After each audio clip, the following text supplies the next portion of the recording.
He's her only son. She co-signed his mortgage, gave him the house, and lived quietly in the back unit. Now he's shouting across the kitchen, "You're evicting your own child?"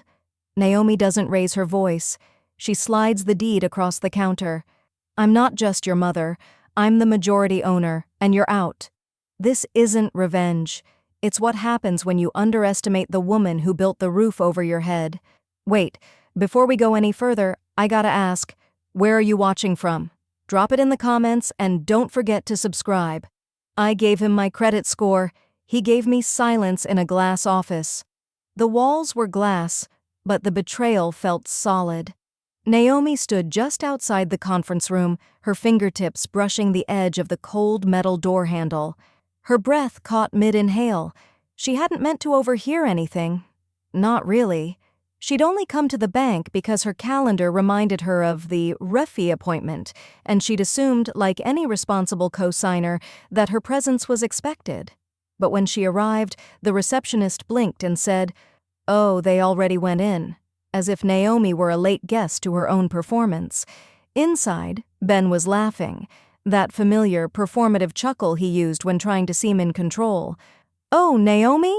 he said to the loan officer, voice light, dismissive. "She's just the co-signer. I handle everything." A chair squeaked, followed by the clink of glass, maybe a water cup. Then Amber chimed in, her voice soaked in sugar and venom. "She doesn't even understand how equity works." She laughed like it was an inside joke they'd been sharing for years. Naomi didn't move. Her hand remained on the door, but her body refused to follow. Something in her spine locked up, like her bones knew what her brain hadn't wanted to believe. She stepped back, heels silent against the bank's polished floors. Her eyes darted up to the conference room window. From this angle, she could only see the backs of heads and the bank officer's tablet glowing on the table. Ben leaned forward in his chair like he was the sole title holder of confidence. Amber twisted a strand of her shiny hair around her finger, legs crossed like this meeting was a brunch reservation. Naomi turned around, quietly, carefully. She walked down the hallway without speaking to anyone. The front door whooshed open as she pushed it, warm spring air rushing against her skin like it was trying to clean off the sting. Outside, the sunlight felt wrong. The walk home was short, but every step stretched. Naomi passed the corner grocery store where she'd once bought Ben his first pack of crayons, the auto shop that used to fix her late husband's truck, so many places where love had been a currency. And now, her signature was just a placeholder, her credibility, a bargaining chip. Back at the duplex, the front unit was alive with sound. Amber's music playing from an open window, some upbeat pop thing with a bass line that pounded like a heart trying to warn her. Naomi didn't go inside. She walked straight down the side path, the familiar crack in the stepping stone catching her heel, and entered the back unit through the sliding glass door. The moment the door clicked shut, the silence felt surgical. Naomi exhaled, a long, heavy release. Then she walked straight to the hallway closet. She didn't bother taking off her shoes. Inside, at the very top shelf behind a box labeled "Christmas Lights," retired, sat a black fireproof safe. She'd had it since before Ben was born. She never changed the code. Her wedding date. Something about that felt both sentimental and foolish now. She dialed it in with steady fingers. The safe door opened with a small pop. Inside, everything smelled like paper and time, musty, untouched, the kind of scent that said, "No one's lied in here." She pulled out a thick manila folder. No label. She didn't need one. Her hand shook slightly as she laid the folder on the dining table. There it was, the original mortgage packet, yellowed slightly at the edges but still crisp. Her handwriting on the bottom corner of the front page, signed 2018. She flipped through it, faster at first, then slower. Then she saw it. Her name, Naomi Ellis, listed above Ben's. Not beside, not underneath, above. Primary applicant, first title holder, 51% equity split. Joint ownership filed under both names, yes, but hers was the majority. She stared at the line for a long time. Her breath hitched, not out of anger, not yet, but realization. It wasn't just a signature. It was ownership, power, and it had been sitting in her safe this whole time, collecting dust while everyone else collected her respect like spare change. Her eyes traced the edge of the paper again, then flicked to her name, her full name. Not just the cosigner. Outside, Amber's laugh rang through the duplex wall again. Naomi looked up. This time she didn't freeze. She didn't flinch. She stood, walked calmly to her kitchen drawer, pulled out a pen. On a small notepad, she scribbled something. Not a plan, just a name. Martin and Calhoun, real estate attorneys. She underlined it twice. Then she locked the mortgage folder back into the safe. That night, Naomi pulled her old laptop from the closet. She opened a new spreadsheet. Title, Ben, Full Financial Exposure. The first line? Missed payment, March 2023. He borrowed my credibility, then buried it under condescension. Naomi stared at the folder in front of her like it had just insulted her. The paperwork didn't lie. That was the worst part. It didn't scream. It didn't curse. It just told the truth. Quietly. Coldly. Her name, Naomi Ellis, stood clean at the top of every document. Primary borrower. Majority title holder. Equity control, 51%. Each term landed like a slap, not because she didn't know what they meant, but because he had acted like she didn't. She sat at the dining table with her old laptop humming beside her, the screen casting a soft blue glow in the dim kitchen light. A cup of tea sat untouched, steam long gone. Her fingers hovered over the keyboard, but she wasn't sure where to start. Then she remembered something sharp. You'll always have final say, Mom. It's your house just as much, probably more. He'd said it 5 years ago. She could still picture the exact moment. Ben had been standing in the driveway, hands stuffed in the pockets of that worn navy hoodie he always wore when he was nervous. His loan application had been denied. He was crushed, desperate. He'd looked at her like she was the solution to everything, because in that moment, she was. And she'd said yes. Of course she had. Naomi opened a folder on her desktop titled Ben Mortgage Docs. She clicked through scans, PDFs, spreadsheets, her digital breadcrumbs of trust. There it was, her approval letter, his addendum, the joint title form, filed after her approval, not before. It wasn't just a paper trail, it was evidence. She never gave up ownership, she just gave him access. That distinction hit her like a gust of wind, slamming a door. She opened a new tab and logged into her credit monitoring account. It took a few attempts to recall the password. Turns out she hadn't needed to check it in months, maybe years. The screen loaded slowly. Then it appeared.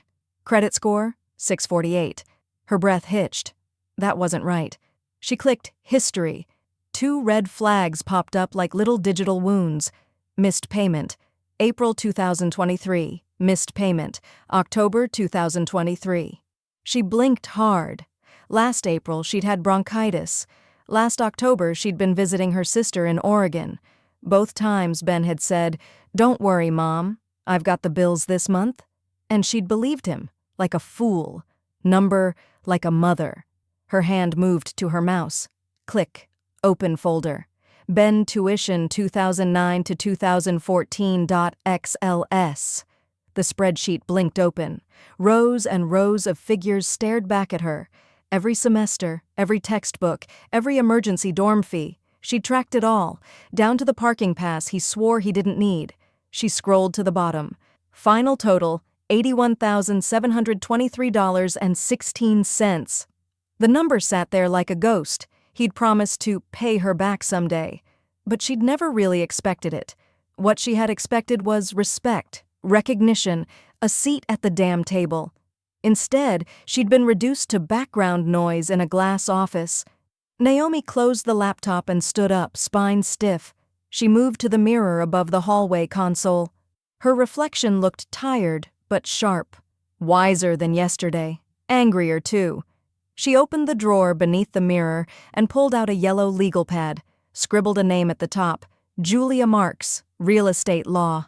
Then, with the pen still in hand, she added 2 more words. Maiden name, She hadn't used Naomi Brooks in over 3 decades, but maybe that was the point. She wasn't doing this as Ben's mother. Not anymore. She was doing it as the woman who had built the numbers that held this house up. She picked up her phone, searched for the attorney's number, and hit schedule consultation. She didn't tell anyone. Naomi receives the appointment confirmation an hour later. The subject line reads, "Real Estate Trust Planning, Naomi Brooks. Private session confirmed." They thought I didn't hear them. I remembered every word. Naomi wasn't trying to listen, but sometimes the universe didn't ask your permission to shatter illusions. The voice carried through the walls, sharp, confident, and unmistakably Amber's. Naomi had paused halfway down the hallway, holding a laundry basket against her hip, when she heard the phone go to speaker. The front unit wasn't insulated well, and Amber never lowered her volume when she wanted to feel important. "We'll refinance, get her name off everything, and finally make this our house." The word "our" stung more than she'd expected. There was a pause, a muffled laugh from the other end. Amber continued, "She's old school. She probably still thinks a deed is handwritten on parchment or something. Ben says she doesn't even read the docs." Naomi Stew. Still. The laundry basket dug into her side, but she didn't shift. Her heart beat low and steady in her chest. Not frantic, not broken, just heavier, like it had finally settled under the weight of something she could no longer pretend wasn't there. She turned and walked back into her unit. The door closed with a soft click. Then silence, except inside her head. Naomi laid the basket down on the armchair but didn't bother folding anything. She moved to her desk, no hesitation this time, and opened her laptop. The folder she'd been building, line by line, now had a name: House Truth, Do Not Delete. She clicked into it. Each document was already sorted: title, mortgage, tax records. Her personal contribution ledger, scanned from a journal she kept for loan repayment tracking. One file at a time, she selected and hit print. The quiet whir of the printer was the only sound in the room, like a machine whispering, "You were right to keep receipts." She placed the papers into a fresh binder, each sleeve crisp and protective. Then she opened a new browser tab.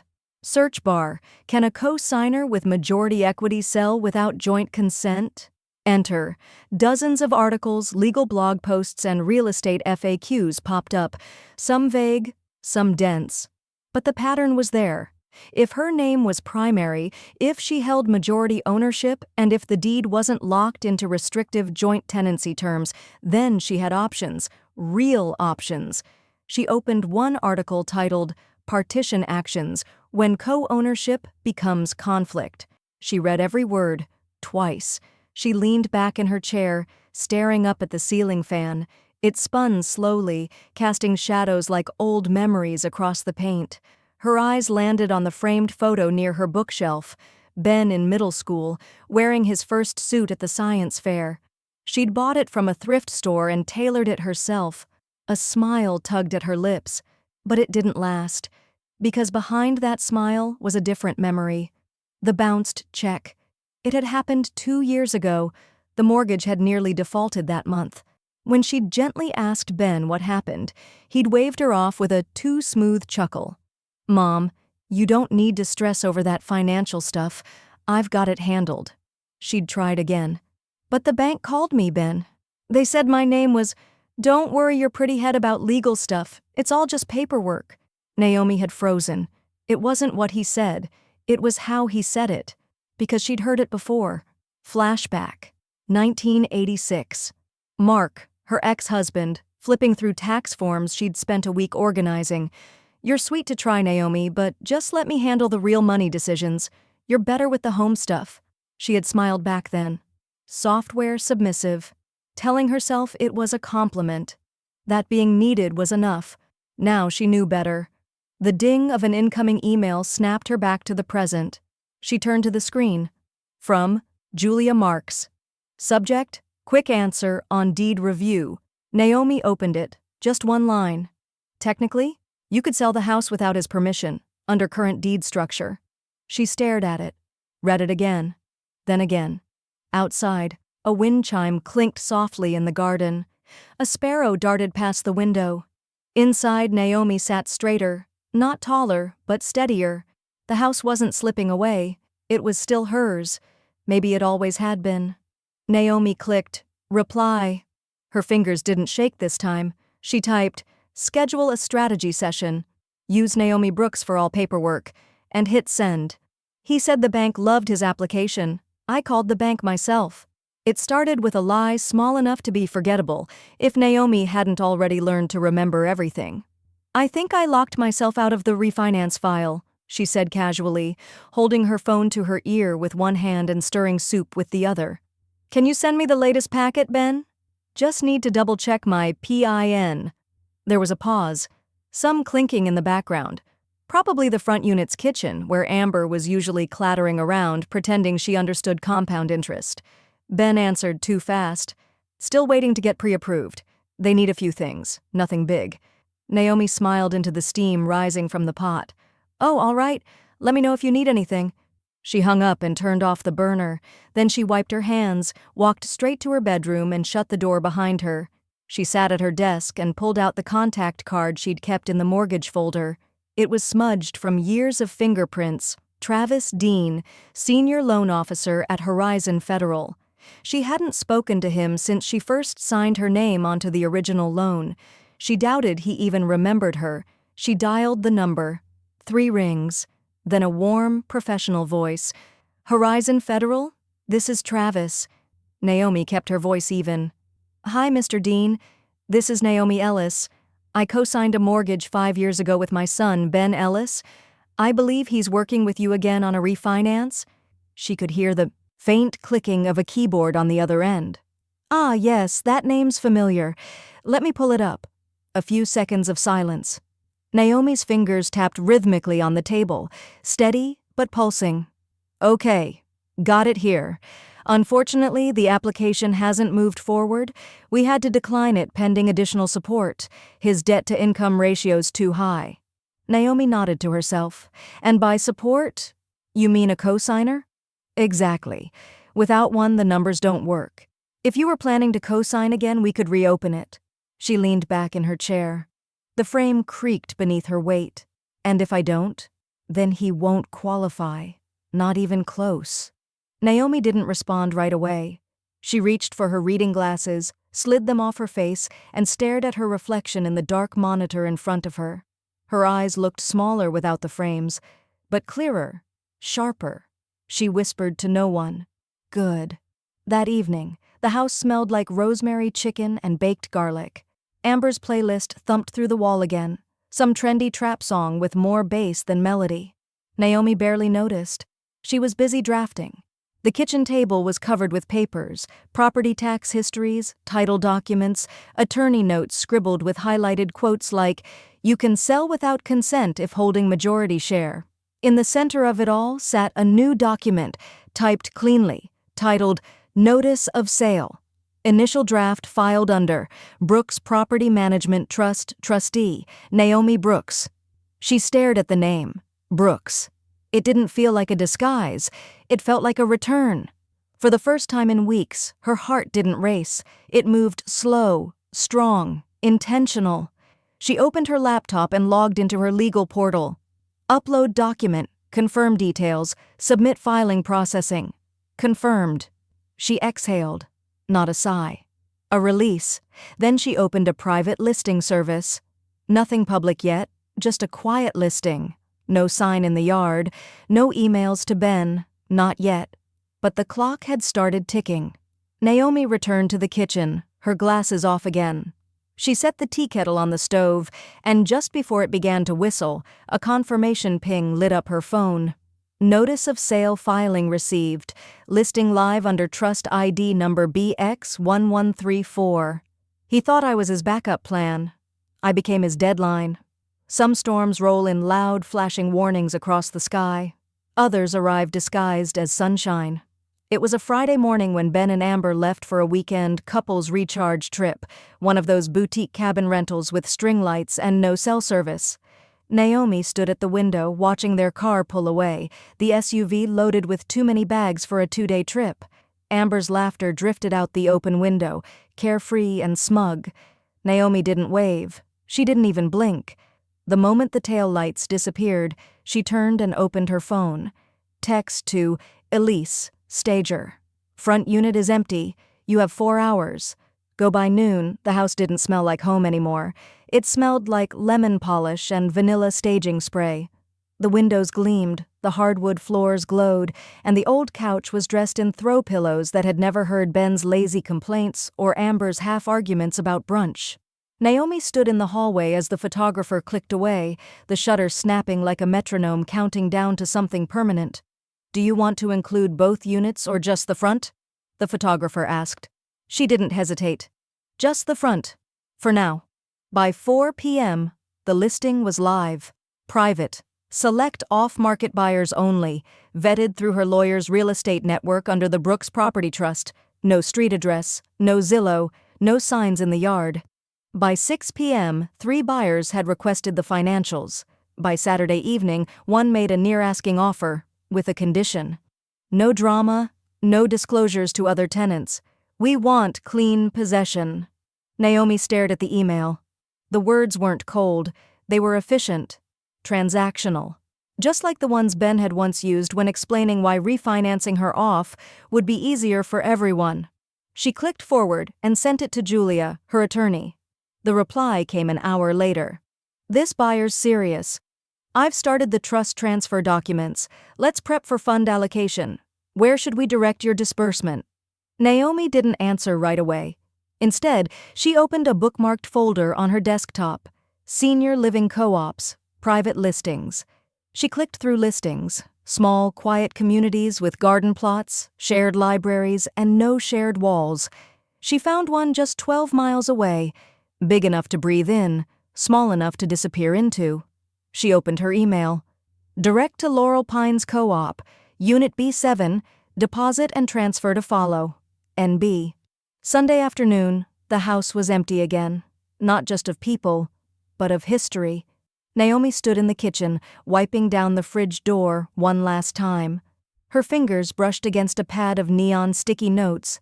She paused, then peeled one off and wrote 6 words. Respect should never need. Refinancing. She smoothed it flat onto the fridge. No flourish, no signature. It wasn't revenge. It was realignment. She walked back to her unit as the late light turned the backyard golden. The breeze smelled like cut grass and distant barbecue smoke.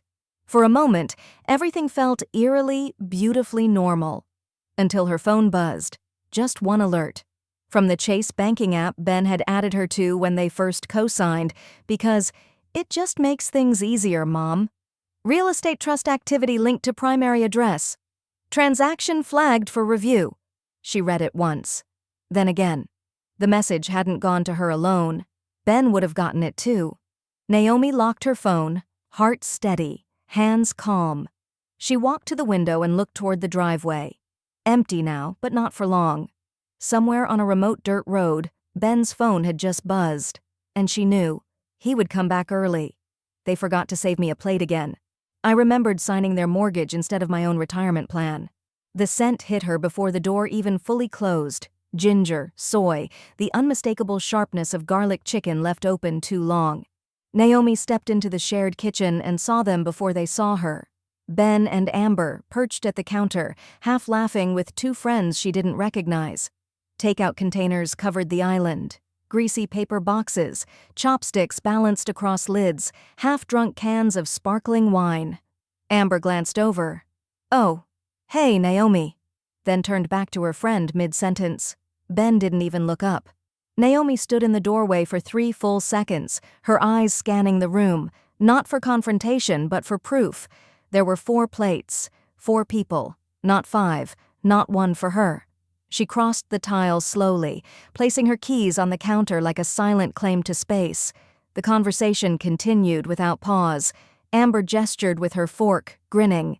"And once the refinance goes through, we're getting that new backsplash. White subway tile? Finally." Naomi opened a cabinet for a glass of water. Her hand moved calmly, even though her chest didn't. Ben added with a laugh, "And Mom's gonna be moving in with Aunt Carla anyway, right? Big guest room over there." He said it casually, as if it were a known plan, a settled thing. Naomi blinked, still facing the sink. Aunt Carla? She hadn't spoken to her sister in over 2 months, and she certainly hadn't discussed moving in. She filled her glass and took a sip. The water tasted colder than usual. Amber's phone buzzed on the counter. She picked it up and hit record on a voice message. "Hey babe, so dinner was hilarious. Once we're refinanced, she's moving to her sister's place, right? Ben said she's ready to be out of here." The phone beeped as the message sent. Naomi turned around slowly. Her eyes met Amber's for a fraction of a second. Amber smiled, tight and smug, and went back to her food. There it was again. The erasure. Not a war, not a scream, just a practiced forgetting. A quiet rewriting of the narrative in real time. Naomi didn't say a word. She just walked back to her unit, closed the door behind her, and leaned against it. The laughter from the front still filtered through the walls. It was muffled now, like echoes from a party she'd never been invited to in her own house. She pulled out her phone and opened her text thread with Julia. "Naomi, can we finalize a buyer this week?" Seconds later, the 3 dots appeared. Then, Julia, "Yes, we're clear for contract prep. Want to authorize offer number 2? Naomi stared at the message, then typed, "Do it." She moved to her small desk and opened the top drawer. Inside sat an old Polaroid, Ben as a baby, bundled in a faded blue blanket, eyes barely open. She remembered standing over this very stove, heating bottles in a saucepan, back when she didn't own much but carried everything. Now the stove warmed someone else's takeout. An hour passed. The laughter stopped. Doors closed. A Spotify playlist clicked on. Naomi heard them moving above her again, Amber's heels clicking across the floorboards, Ben's voice low and careless. She didn't go back upstairs. She didn't need to. Buzz. Her phone vibrated softly on the desk. New email. Subject MLS offer accepted. "Congratulations, Naomi Brooks. Full cash offer received. Buyer ready to close in 10 days. Contingency free. Funds verified." She stared at it, unmoving. Outside the window, a breeze stirred the curtain. Somewhere in the distance, a wind chime clinked once. Naomi exhaled slowly and reached for a post-it note, not to write, but to remove the last one. The one that said, "Respect should never need refinancing." It had served its purpose. The next message would be final. "I planned for every step, except the package he opened by mistake." The knock came earlier than expected. Naomi was folding laundry in the back unit when she heard the thud of a package hitting the front porch. A second later, the familiar ding of the shared doorbell echoed faintly through the duplex walls. She froze, not in fear, but in calculation. It wasn't supposed to arrive until Monday. She walked to the window and peeked through the blinds. A thick white envelope sat angled against the screen door. No logo, no label screaming urgent, but she knew what it was. The buyer disclosure packet from her realtor, overnighted by mistake, to the house, not her P.O. box. She moved to the door, steady and quiet, but she wasn't fast enough. Ben's voice from the front unit, muffled but sharp. "Hey, there's a delivery here." She opened the door just in time to see him picking it up. His eyes scanned the label. "Naomi Brooks? Who's that?" He slit the envelope open without waiting. Time slowed. Ben pulled out the first page, then another, then another. Silence. Then came the explosion. "You're selling the house?" He charged through the side door like a storm with bad aim, waving the documents like they were betrayal itself. "Are you serious right now? You're actually— What the hell is this?" Naomi didn't flinch. She'd expected this moment, just not like this. She stood by her desk, spine straight, arms at her sides. Calm. "I co-signed the dream," she said. "I get to cancel the contract." Ben's face contorted. "You can't do that. You don't even live in the main unit." Naomi didn't raise her voice. She didn't have to. She walked to the side table, opened a drawer, and pulled out the deed. Already photocopied, already highlighted. She handed it to him like a report card. "But I own more of it than you." He stared at the page. Her name, first line, majority holder, legal trustee. Everything about him changed in that moment. The bravado cracked. The confidence wobbled. "This is crazy." he muttered. You can't just decide this without me. Naomi tilted her head. You decided without me the moment you sat in that glass office and called me just the co-signer. His jaw tightened. His eyes darted like he was searching for a better excuse. But where am I supposed to go? He asked, voice quieter now. There it was. The break. Not anger. Not defiance. Just fear. Naomi didn't answer. Not yet. Ben dropped the papers onto her desk and stormed out, slamming the side door behind him. But it wasn't the force of the slam that stayed with her. It was his voice, cracked, young. The same voice from the night he'd called her from college, saying he'd lost his scholarship. The same voice that once whispered, "Don't sell Dad's truck. I'll fix it one day." That voice was still in there. Somewhere. Buried under ego and entitlement. She sat back down, folded the last shirt, and tucked it into the drawer. Her phone buzzed. Incoming call. Mallory, realtor. She answered with a simple, "Yes?" "Update from the buyer," Mallory said. "They upped their offer. Full cash, no contingencies. We can close in 14 days if you want." Naomi didn't respond immediately. Her hand rested on the edge of the desk, fingers tapping slowly. 14 days, 2 weeks, and this whole chapter could close. But she knew. This time, she'd be the one writing the ending. She glanced at her calendar. Her thumb hovered over the realtor's contact again. Would it be mercy or justice to wait until the weekend? He asked for compromise. I handed him terms. Ben didn't knock. He just stood in the open doorway like a kid who'd finally read the fine print on his punishment. His face was pale, but not with anger this time. With calculation. "We need to talk." Naomi didn't look up from her cup of tea. "Then talk."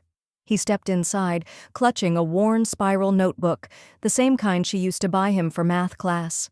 "I've been thinking," he started, flipping it open as if the scribbles inside were some sacred financial doctrine. "Maybe we can work something out, a buyout. I get some time, find a lender, get Amber's uncle to help me co-sign. You take your share of equity, and we split clean." Naomi waited until the silence got heavy before she spoke. "You want to buy me out?" Ben nodded. "It's fair. I mean, I live here. Amber and we built a life here." She raised an eyebrow. "With whose down payment? Whose name opened the loan?" Ben faltered, then tried again. "You'd get the money you want, and I'd stay in the house. It's a win-win." Naomi finally looked up. "Do you even know your credit score right now, Ben?" He hesitated. She stood, walked slowly to her filing cabinet and retrieved a folder. She handed it to him gently. "That's your lender history, from the original loan packet. I kept a copy. The mortgage officer didn't forget to show me what you tried to hide." Ben flipped through the pages. His face went red, then gray. "This isn't... Look, I just need a chance, okay? Amber's family said they might be able to..." Naomi cut in, calm but firm. "You don't have the income. You don't have the credit. You don't have a partner who understands what equity even means." The room fell silent. Then she said it. "I'm offering you $5,000. Cash. You take it, move out quietly, and start over. Somewhere, smaller, somewhere honest."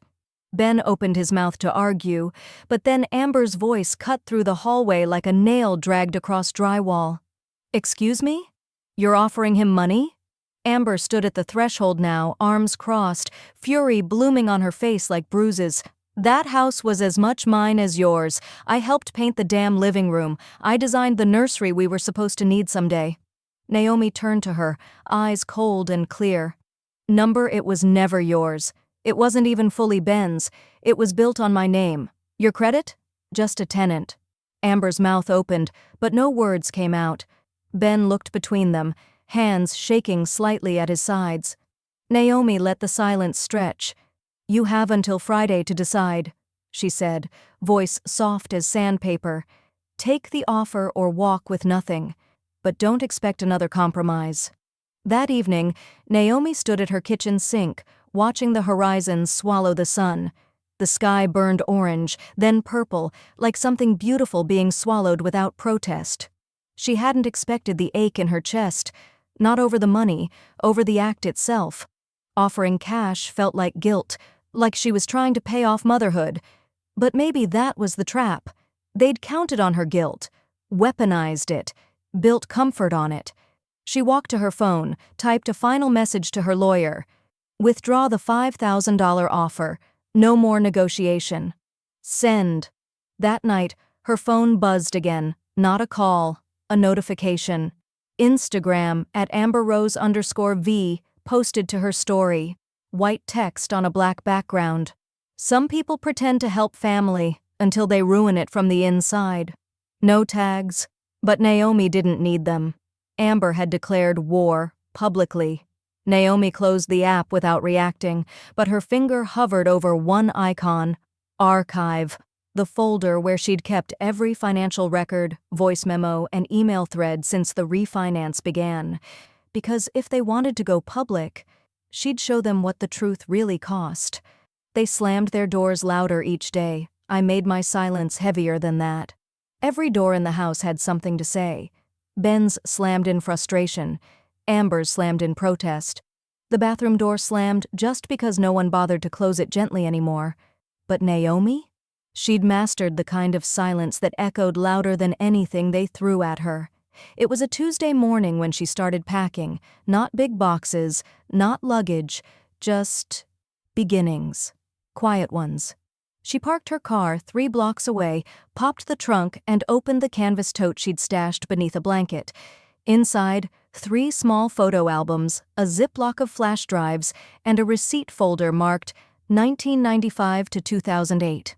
She slid in a few more items. Her old calculator, the kind with the thick, clicking buttons she used when doing taxes by hand, long before Ben ever touched a FAFSA form. She wrapped them in towels.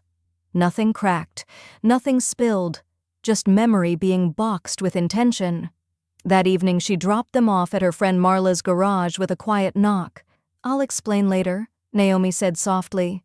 Marla didn't ask, just hugged her, then opened the side door to let her in.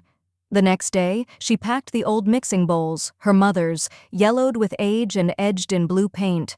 She hadn't used them in years, but they were the kind of items that held ghosts, the kind you didn't trust with movers.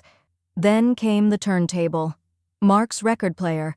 She hadn't touched it since his funeral, but it still worked, still smelled faintly of the cologne he used to wear when they slow danced in the kitchen.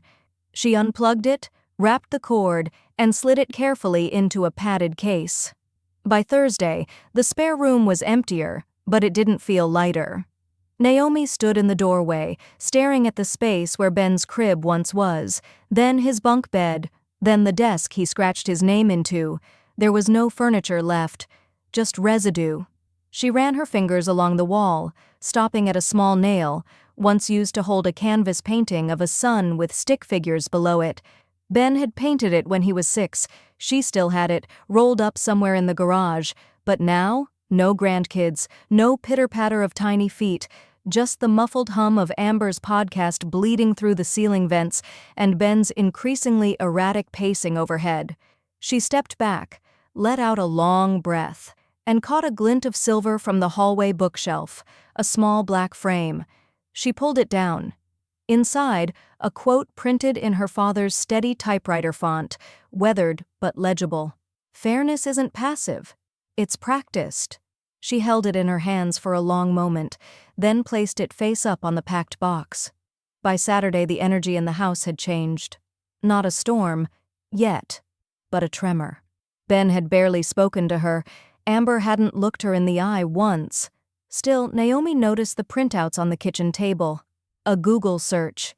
Tenant Protection Laws, California Co-Living, and a business card for Carlin Ward, tenant rights attorney. She almost smiled, because Amber hadn't read the deed. Amber didn't have a deed. Only Ben's name was on the title, and even then, below Naomi's. No legal leg to stand on, just noise. That night, as she sipped chamomile and clicked through her inbox, a new message appeared. From Julia Marks. Subject, Final Docs. Closing confirmation. Naomi clicked it open. All documents approved. Closing date confirmed. 2 weeks' notice ready to serve upon your call. Congratulations, Naomi. You're nearly there. She sat back. The kettle clicked off behind her. Somewhere in the front unit, Amber was pacing. Ben's voice murmured low and bitter, but in her room, there was stillness. Not peace, power. Naomi dragged the last moving box to the hallway. She didn't need to label it. Next week, it would be someone else's problem to unpack. Her finger hovered over the reply button. Tomorrow, she'd serve them their notice, on letterhead that belonged to her alone.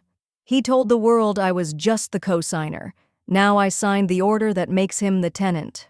Naomi stood at the print center counter while the laser machine spat out the document that would burn down the version of her life she no longer wanted to live.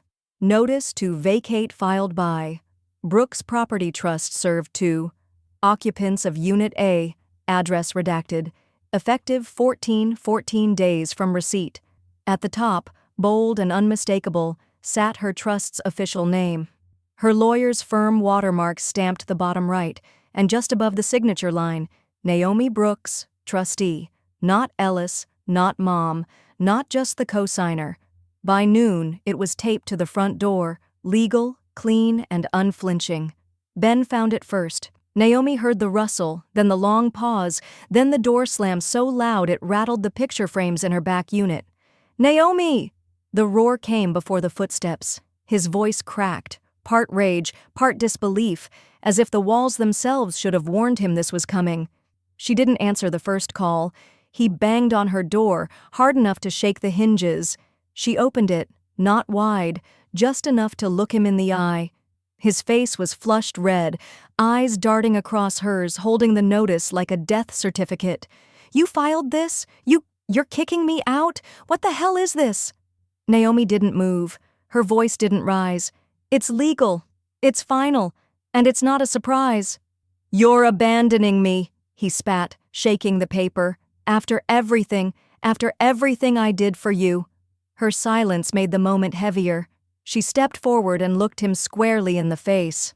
"You abandoned me," she said, calm as marble, "the day you made me invisible in that mortgage office." Ben froze. The words hit harder than the eviction, because he knew she was right. 15 minutes later, Amber stormed in, boxes in hand, hair wild, fury burning in her every motion. She didn't bother knocking. "You're soulless," she hissed. "You smile in people's faces and gut them from behind. You knew we had plans. You knew we—" "Had no legal standing," Naomi interrupted. "You knew that too." Amber laughed bitterly. "Wow, you really are colder than I thought." Naomi didn't flinch. I'm just finally done playing warm." Amber shoved past Ben in the hallway and tossed a duffel bag to the floor. "You two deserve each other," she said. "Except now, he doesn't even have this." By that evening, Amber was gone, left a trail of boxes, a cracked mirror, and a half-eaten sushi tray in the fridge. No goodbye, no closure. Just silence echoing through the front unit. Ben didn't slam any doors that night. There was nothing left to slam. 2 days later, Naomi met with Mallory, her real estate agent, for the final walkthrough. They moved through the front unit room by room, clipboard in hand, noting scuffed baseboards and drawer handles loose from years of careless use. "We'll have a team do a light refresh," Mallory said, her heels clicking across the floor. "Buyers are happy. Ready to close escrow next Thursday. Everything's on time." Naomi nodded, her eyes drifting across the empty walls. The space looked larger without the furniture, or maybe just more honest. She paused in the living room and touched the wall where Ben's toddler height had been marked in fading pencil. 3 feet, age 4.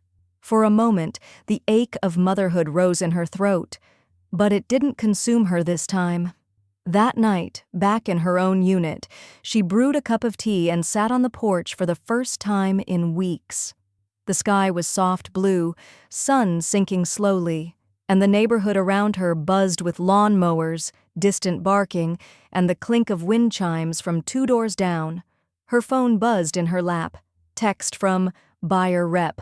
"Hi Naomi, small question. We love the property and wanted to ask, would you consider keeping the back unit for yourself? It's yours if you want it. Rent-free. You've earned that much."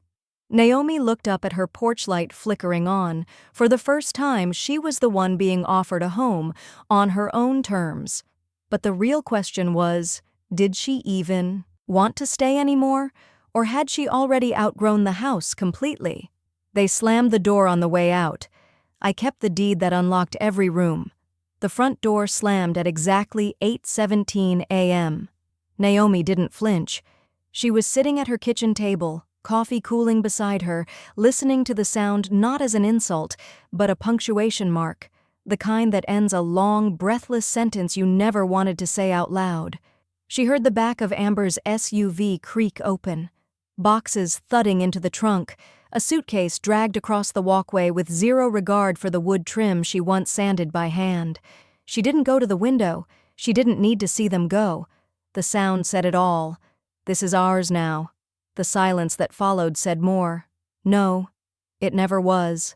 By the time Naomi walked over, the front unit was empty but not clean. Amber had left lipstick-stained mugs in the sink, a crumpled scarf on the banister, a wilted eucalyptus bundle still hanging in the shower like some leftover performance of Good Vibes Only. Ben had done worse. Tucked into the mirror frame was a sticky note, written in his slanted, quick handwriting. Hope you sleep well knowing you've ruined 2 lives. Congrats, Naomi didn't touch it. She opened a window instead, let the air clear the bitterness out naturally. Mallory arrived 10 minutes later, clipboard in hand, her presence brisk but not unkind, the kind of woman who knew not to offer pity when paperwork was on the table. Final walkthrough, she said. I'll need your initials on the checklist. Then we sign and scan. Naomi nodded. Her signature didn't shake, neither did her hands. They moved from room to room. Living room, check. Kitchen, check. 1 cracked tile noted, 2 light bulbs missing. But it wasn't until Naomi opened the hallway closet that the breath caught in her throat. Taped to the inside of the door, slightly yellowed at the edges, barely clinging to the wood, was a piece of construction paper. A child's drawing. 2 stick figures holding hands in front of a house with uneven windows and a crooked chimney. Above it, in red crayon, 1 word. Safe. Naomi reached out, touched the edge of the paper like it might shatter beneath her fingers. Ben was 5 when he made that, she whispered. Mallory paused behind her. Do you want me to? No, Naomi said quietly.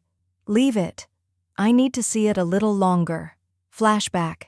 1997.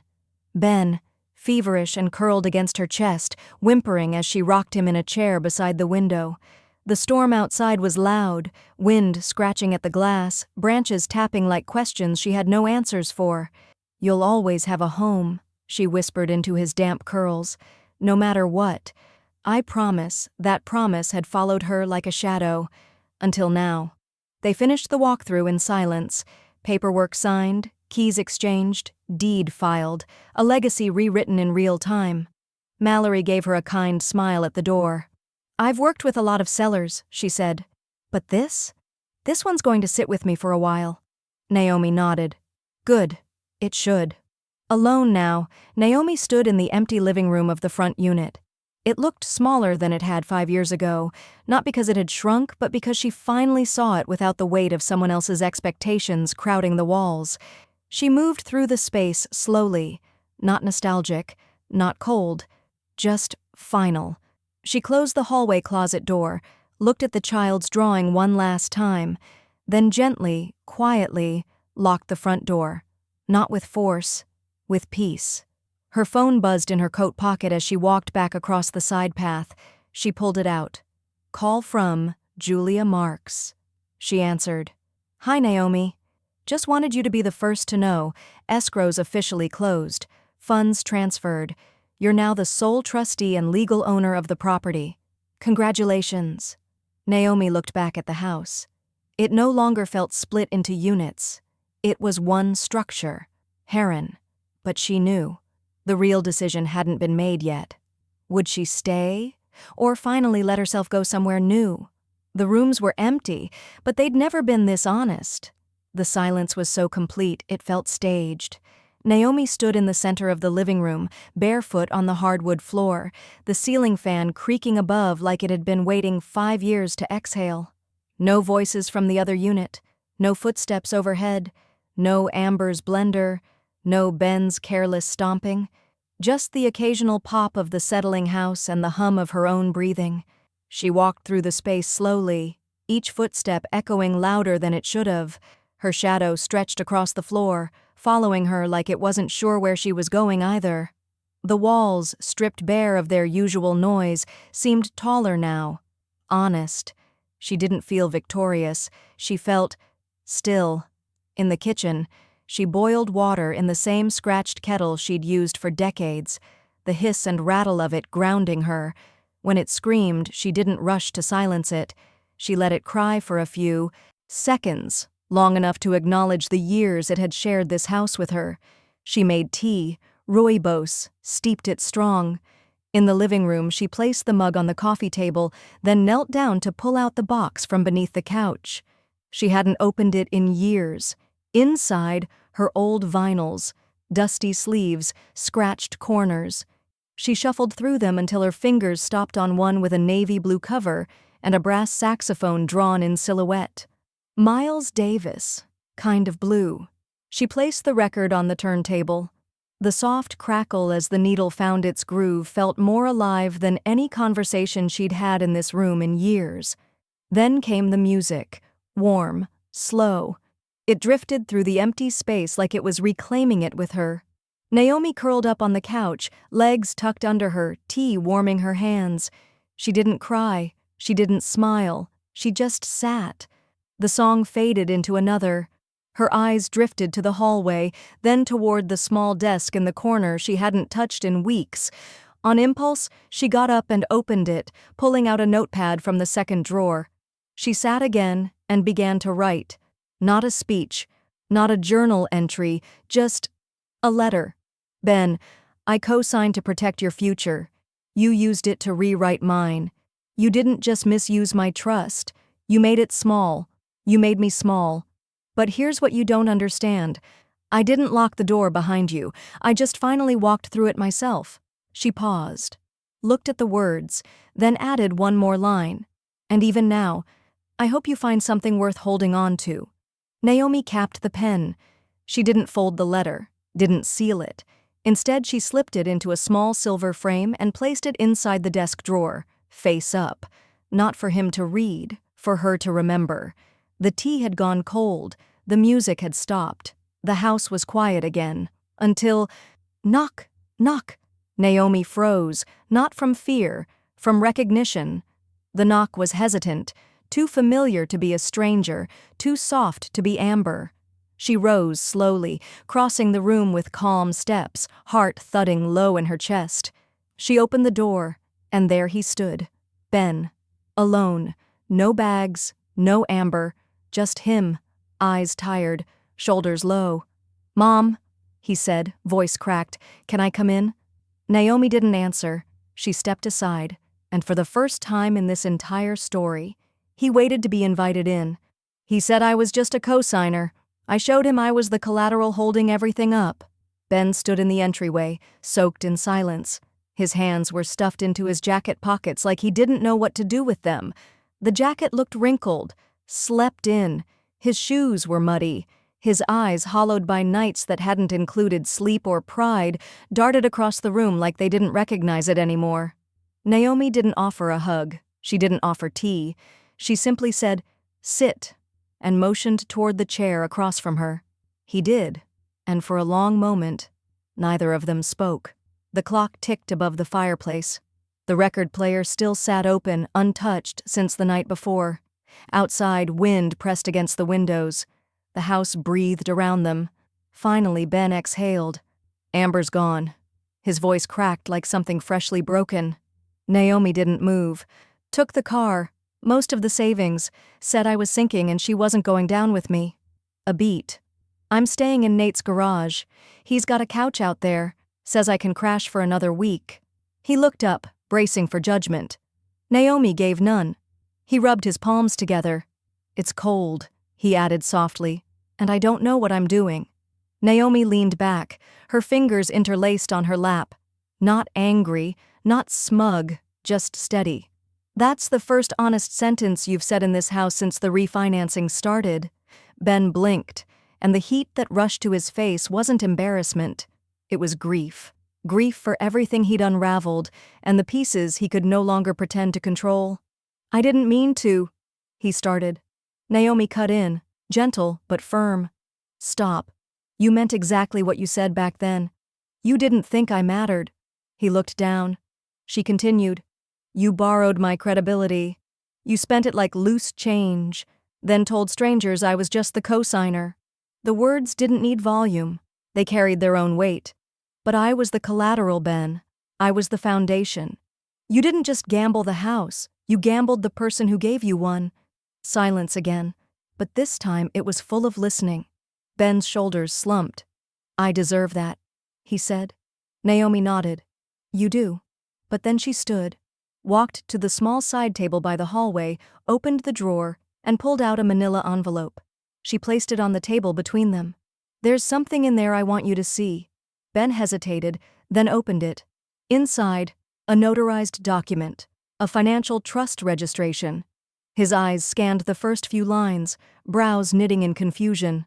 This is a trust? Naomi nodded. I moved a portion of the sale proceeds into a protected trust account. Ben looked up sharply. Wait, for me? Naomi shook her head.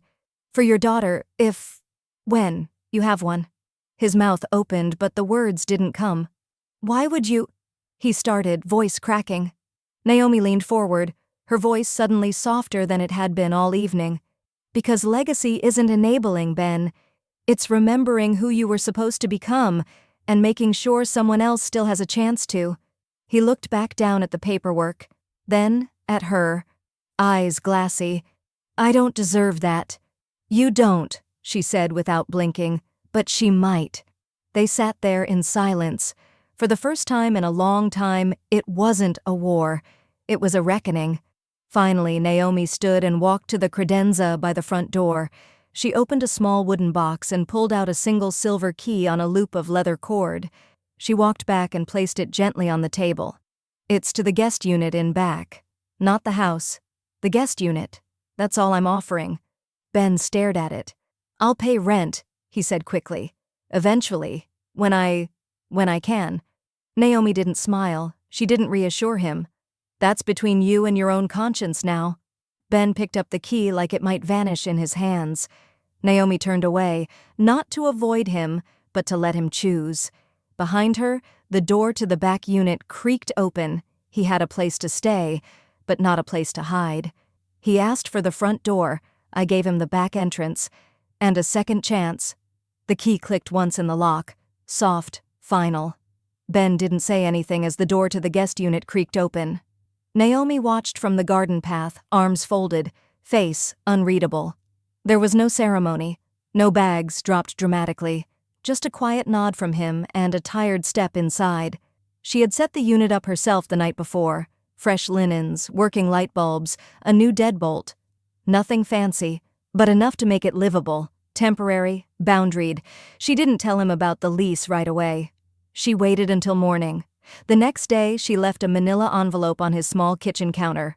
Inside, a formal lease agreement, 3-month term, market-adjusted rent, due on the 1st, notarized, signed, legal. No strings, no emotional discounts, no free rides. When she passed by later that evening, the envelope was gone. The signed copy had been slid under her door, along with a post-it note in Ben's unmistakable scribble, "Thank you. I won't mess this up." She didn't respond, but she did sleep through the night, for the first time in months. That week, she updated the online rental listing for the front unit. She stared at the empty text box under additional information for a long time. Then she typed, "Quiet private entrance, short-term stays only, managed by owner on site, looking for guests who value respect and stillness." The listing went live that afternoon. She turned off notifications and closed the laptop. The next morning, Naomi stepped outside with her garden gloves, soft leather cracked at the knuckles, and walked toward the back fence. Dew kissed the edges of the grass. The air smelled like damp earth and unspoken forgiveness. She hadn't tended the garden in years. Not really. A few weeds pulled here and there, a stray trim after heavy rain, but nothing intentional. She knelt beside the old flowering bush, the one she'd planted 5 years ago, the same week she signed her name on Ben's mortgage papers. Back then, it was a symbol of support, of rooting down together. Now it was overgrown, half choked with ivy, branches heavy, sagging. She pruned in silence, clipping dead blooms with a slow rhythm. Each snip felt like an ending, or maybe a correction.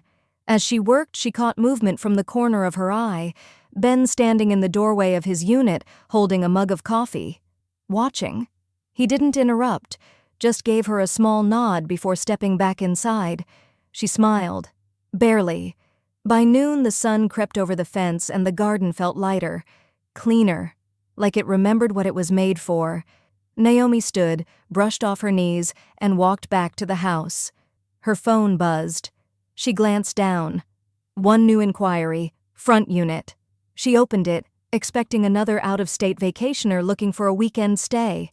Instead, "Hi Naomi, we're a nonprofit that provides legal advocacy for women in crisis, domestic survivors, displaced mothers, veterans. We travel with clients for court appearances and safe transition housing. We saw your listing.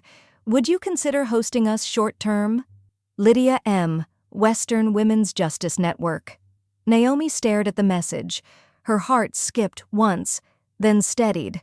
She reread the message, then looked out at the garden, freshly pruned, newly quiet, and for the first time, the front unit didn't feel empty. It felt ready. They said co-signing meant nothing. It meant everything. The pen didn't shake in her hand this time. Naomi sat at her kitchen table, morning light spilling through the window, casting long streaks across the lease agreement in front of her. It was quiet, intentional, sacred. Almost, the kind of quiet that comes after a storm, where everything isn't just still, it's earned. Across the table, Lydia from the Western Women's Justice Network smiled softly. No small talk, just mutual understanding. She passed over the final page. "This lease will give us enough stability for at least 6 months, Lydia said. "We rotate between 3 women at a time, short-term safe stays. No long-term noise, no disruptions, just peace." Naomi signed, slowly, fully, line by line. "Peace," she echoed. "That's the only non-negotiable now." By the time Lydia left, Naomi had already posted a small note to the new doorbell of the front unit. "Private entry, guests of WWJN only. Welcome. No names, no fanfare, just purpose." She stood on the porch for a while after, breathing in the morning air, listening to the wind slip through the branches. She could smell the lavender she planted by the fence 2 weeks ago. Something to soothe whoever arrived next. For the first time in 5 years, the front unit wasn't a burden or a battle. It was shelter. Inside, she moved through the house slowly, barefoot on the warm wood floors. The front unit echoed with emptiness, but not the hollow kind, the honest kind. She passed by the hallway closet, now organized with spare linens and a donation box of gently used children's toys. She paused, fingers brushing the edge of the shelf. She hadn't redecorated everything, just enough to strip the walls of memory and make space for someone else's. In the kitchen, she opened her laptop and pulled up her new ledger. 2 columns: income, WWJN lease savings, community support trust. She updated the balance, quiet profit. No cost to her dignity, no loss of herself in the math. Naomi didn't need to build wealth anymore. She needed to build worth. That afternoon, she moved through the rest of the house for one last walk, not because she was leaving, but because she was arriving. Living room, swept. Curtains changed. No trace of Amber's lavender oil diffuser or Ben's crooked TV mount. Bedroom, her own quilt back on the bed, the one her grandmother made. Cornflower blues and rust orange, like the sunset the night she closed escrow. Guest unit, quiet. Ben had started showing up earlier, leaving later. She didn't ask where he went during the day. That was his story to rebuild now. She reached the bookshelf, pulled out the final frame she hadn't displayed yet. Ben, age 5, standing on the front porch in a raincoat too big for his arms, holding her hand. His smile crooked, her grip firm. She placed it on the shelf, centered, not for nostalgia, for clarity. Voiceover begins. "He said I was just the cosigner, but I was the down payment, the roof that caught the storm. The walls that held the heat when everything else got cold. The foundation under every reckless plan, every I forgot, every you wouldn't understand. And I was the interest paid on every mistake that wasn't mine. She stepped back from the shelf, looked around. This house wasn't a trap anymore. It was a document, revised, restructured, respected. She walked to the door and stood in the frame for a long time. Behind her, echoes of old roles. In front of her, nothing written yet, and that was the gift. She didn't need to leave to be free. She just needed the deed. I co-signed his future. He signed mine away. So I rewrote the terms, on my letterhead.